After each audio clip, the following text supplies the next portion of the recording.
Welcome back to It's Hazard today, and we are going to be covering an £850 PC build. This is an Intel build, so if you're looking for an AMD build, I suggest you click off the video now or check out one of my other videos. And without further ado, let me just state this does not include an operating system, and with that said, let's jump straight into the video. Okay, so for the CPU, the first part we're going to cover, I have gone for the i5 4690K. Brilliant gaming CPU, the sweet spot of processors, and with the parts we've got coming, you'll see where I used it. The K means it's got included overclock ability, so if you are wanting more power from it, you will be able to overclock it. One thing you might need is to get a custom water cooler or custom cooling, because I've just gone for the stock cooler here.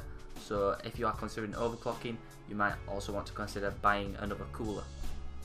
Okay, so for the motherboard, I've gone for the MSI Z97S SLI Crate Edition, which allows for 2 graphics cards to be placed in SLI. This build is not SLI, but if you wanted to future-proof it, then this is a good motherboard for that. It also supports up to 32GB of RAM and up to 3200Hz and down to 1066. It also has 4 memory pin slots. Z97 chipset series, as you know, it's an ATX board and has plenty of USB 3.0 ports, more than enough. 4 ports I can see, and 2 2.0 ports, so plenty of sockets for whatever the fuck you're going to be using. For the RAM, I've gone for the Kingston HyperX Fury RAM running at 1800 MHz, which is plenty. The speed here is perfect for the price, and I've gone for 2 4GB sticks in the black colourway, so it's going to match to your motherboard perfectly. This is one of the best DDR3 gaming RAMs currently out, and it looks pretty sweet as well if you've got an open case, which you will see we do have.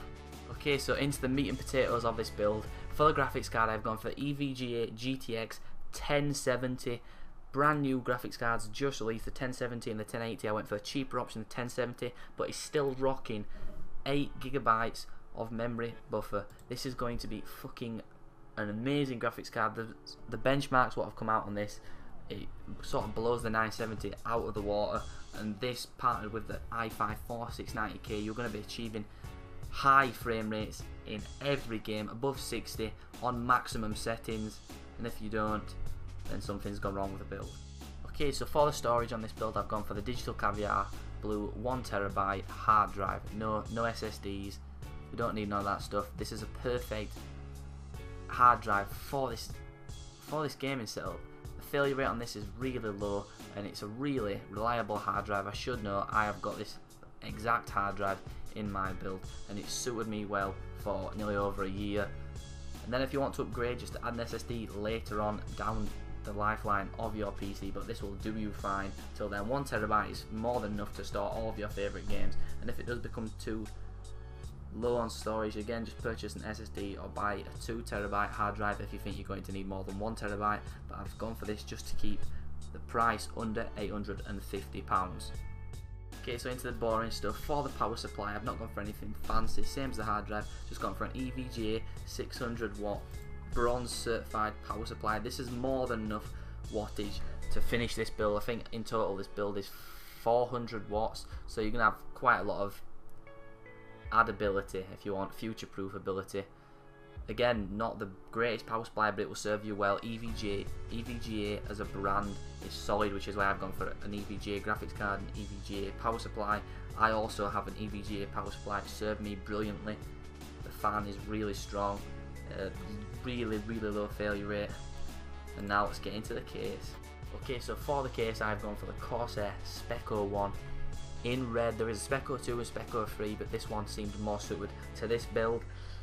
As you can see, it has one LED fan situated in the front of the case, dust filter underneath, 2 USB 3.0 ports on the front, power off and reset button, and it looks like a really awesome case. It has a see-through side panel which also screws off so you can get in easily.